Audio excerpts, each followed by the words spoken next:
Happy New Year, everyone.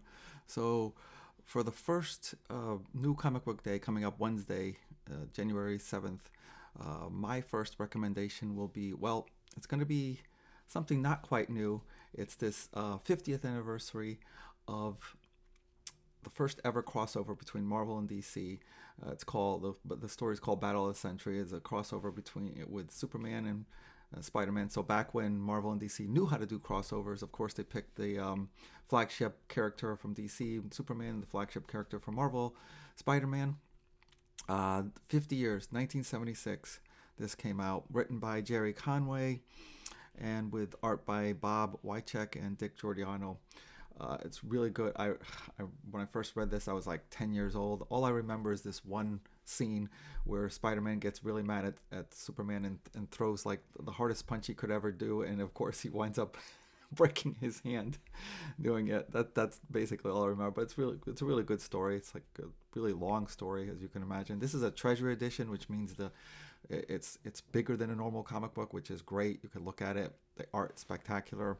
It's like maybe 10 inches by 14 as opposed to 8.5 by 11. And again, 50 years, highly recommended. The only criticism I have is that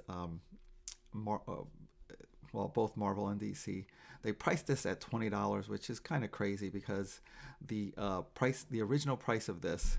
Talk about inflation. The original price of this was $2. You can't get even a regular comic book this day for $2, not even close.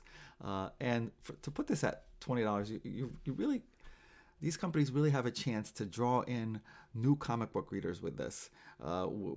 People who weren't even alive back then, and to read these classic stories on these facsimile issues and these anniversary issues.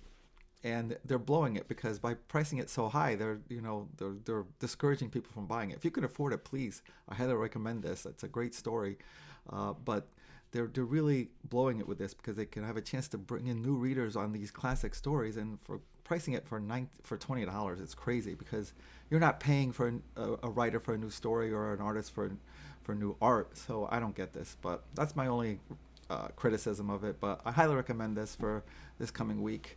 This coming Wednesday. And we'll see you next week.